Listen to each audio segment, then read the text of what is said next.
Falando em saúde, já abre o telão aqui para o nosso convidado do programa de hoje, o Dr. Paulo Gondim, cirurgião geral. Vamos fazer a conexão Band Cidade Rondônia e Complexo Hospitalar Central. Boa tarde, doutor. Seja bem-vindo ao nosso programa. Já começo perguntando o que é a hérnia inguinal. Boa tarde, meu amigo Honorato. Muito prazer em estar falando com você e principalmente sobre um tema tão pujante e tão frequente aqui no nosso estado, que é a hérnia inguinal. A hérnia inguinal nada mais é do que uma fraqueza na região inguinal, na região da virilha, onde há aparecimento de uma tumefação quando o paciente faz esforço. Então, ela está presente, é mais frequente em pacientes que fazem levantamentos de objetos pesados, pacientes fumantes, que são portadores de tosse crônica. Então, qualquer coisa que faça, qualquer ação que faça um aumento da pressão intraabdominal pode ocasionar a hérnia. Então, pacientes com várias gravidezes, pacientes fumantes e pacientes diabéticos também, que têm uma menor quantidade de tecido de sustentação, e os pacientes, aqueles que têm obesidade. Então, a frequência maior são nesses pacientes. Doutor, quais são os sinais? Como é que se manifesta isso? Que tipo de sintoma a gente sente? Bom, Honorato, os sintomas, assim, além dessa tumefação que acontece no local, na região da virilha, os pacientes também têm cólica, dor, e essa tumefação, ela é evolutiva. Ao longo do tempo, ela vai aumentando e há também um aumento da região testicular, na região ali do testículo, há um aumento também, porque essa hérnia, ela passa de ser inguinal para ser hérnia ignoescrotal, havendo então esse aumento dessa região e também uma queimação local. E ela é muito evidente quando o paciente faz algum esforço, ou quando ele tosse, ou quando ele levanta peso, há um aumento dessa tumefação ali no local. O diagnóstico é através de imagem? Como é que funciona, doutor? Bom, o diagnóstico é eminentemente clínico. O paciente chega no consultório do médico ou do cirurgião, o médico pede que ele coloque a mão na boca, a face externa da mão, e sopre. Ele sopra sem deixar sair o ar, aumentando dessa forma a pressão intraabdominal. E ali o médico consegue visualizar a hérnia e também consegue palpar a hérnia através do canal inguinal. O uso, a utilização, o pedido de ultrassonografia, ele é bastante falho e médico dependente. Ele não deve ser feito de rotina. Nós utilizamos a ultrassonografia apenas quando há dúvida diagnóstica. Então, na dependência do ultrassonografista, vai aparecer a hérnia ou não. Então, nós sempre fazemos somente o diagnóstico clínico, que é o mais correto e o mais evidente. Doutor, homens e mulheres podem ter esse tipo de problema? É mais frequente em um dos dois sexos? Como é que é? Meu amigo, é assim, a prevalência é muito maior da hérnia inguinal no sexo masculino. E eu explico e você vai entender por quê, os seus telespectadores também. O testículo, ele é formado, ainda intrauterino, ele é formado dentro da cavidade abdominal. E ele desce, é formado um pertúito, um caminho, e ele desce até a região da bolsa escrotal. Se esse pertúito não fechar, ele deve fechar ao nascimento, e ele não fechando, há a ocorrência da hérnia inguinal. Daí ser mais frequente no homem. E enquanto que na mulher, a hérnia mais frequente é uma hérnia que fica abaixo da região inguinal, que chama-se hérnia femoral ou hérnia crural, e sujeitas mais a complicações do que no sexo masculino, do que na hérnia inguinal.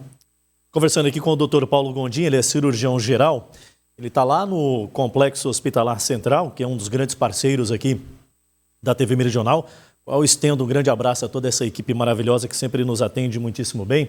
Doutor, essa questão da hérnia inguinal, o único tratamento possível é através de um processo cirúrgico? Como é que se trata isso? Bom, o que nós mais tememos são as complicações da hérnia inguinal. Existe um aforismo em medicina, em cirurgia, que se diz: hérnia diagnosticada é hérnia operada. Por quê? Porque existe um anel herniário em que há a passagem, por vezes, de uma alça intestinal, de um segmento de intestino. Então, tem um anel herniário e há a passagem do intestino ali naquele local e ela não consegue mais voltar para o seu local de origem, que é a cavidade abdominal. Então, ela fica ali presa, isso é chamado de hérnia encarcerada. Se o paciente não for tratado rapidamente, essa alça intestinal, ela tende a aumentar no local. Há um edema ali naquele local e aí há o comprometimento da vascularização. O sangue que deve entrar na alça e sair para ser oxigenado, não ocorre isso. E quando acontece, então, esse prendimento ali da alça, então a alça fica presa ali, então há um infarto, uma necrose, ou seja, apodrece a alça. E aí é um quadro muitíssimo grave e que o paciente pode levar o paciente a óbito. Então, o tratamento é feito cirurgicamente, né? Então, hérnia diagnosticada é hérnia operada. Nós fazemos de duas formas. A grande maioria dos nossos pacientes são operados por videolaparoscopia, com um furinho no umbigo e 2 furinhos laterais muito pequenos. A vantagem desse paciente é uma recuperação muito mais rápida, dor pós-operatória é mínima, cicatrizes estéticas, muito mais estética do que a cirurgia convencional, e o retorno do paciente mais rápido às suas atividades laborativas e suas atividades habituais normais. Nós fazemos a hérnia, a cirurgia da hérnia inguinal aberta, em casos quando o paciente já tem uma cirurgia prévia, aberta também de próstata, foi submetido à prostatectomia aberta, ou quando o paciente tem uma hérnia íngua-escrotal, uma hérnia de grande volume, que aí o tratamento é feito através da cirurgia aberta. Doutor, é possível evitar esse tipo de problema? Ou é um curso assim que não tem como? Quando o paciente está suscetível, ele vai se manifestar de qualquer forma mesmo? Há como se evitar. Um dos fatores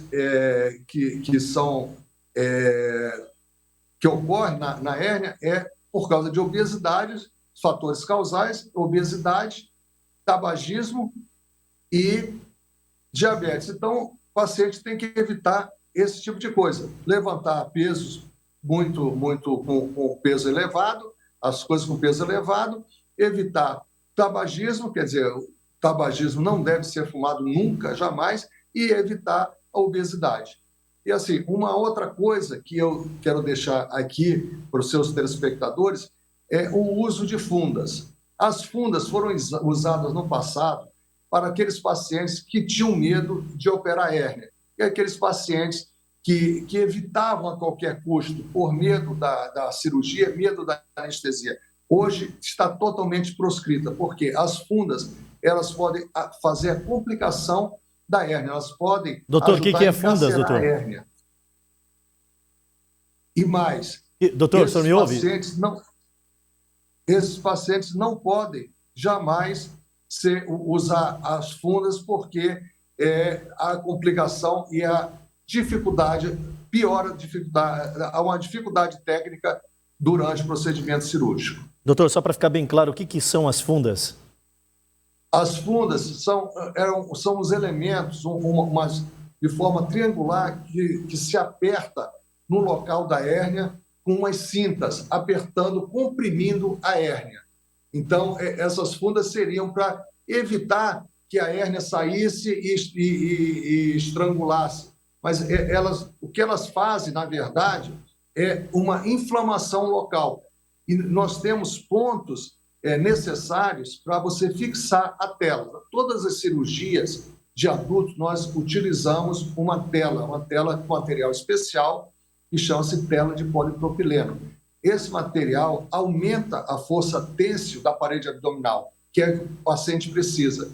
Então, essa tela, ela com o tempo, ela se incorpora e quando é feito por videolaparoscopia, fica muito internamente no paciente, o paciente não sente a tela e ela incorpora no paciente e o paciente fica muito bem e com a sua hérnia resolvida, seu problema resolvido. Dr. Paulo Gondim, cirurgião geral, falando conosco direto lá do Complexo Hospitalar Central. Doutor, muito obrigado pela consulta grátis aqui para a nossa grande audiência em todo o estado de Rondônia. Se quiser complementar com algo mais, fique à vontade. E eu aguardo o senhor aqui para próximas pautas, ok? Obrigado, meu amigo Honorato. Estamos à disposição aí. E só esclarecimento final para os pacientes que hérnia tem que ser operada. Não pode ficar demorando, não pode postergar o tratamento da hérnia, que é o tratamento cirúrgico. Boa tarde, muito obrigado. Obrigado. Nós é que agradecemos mais uma vez pelo pronto atendimento aí da equipe do Complexo Hospitalar Central. É sempre bom falar de saúde.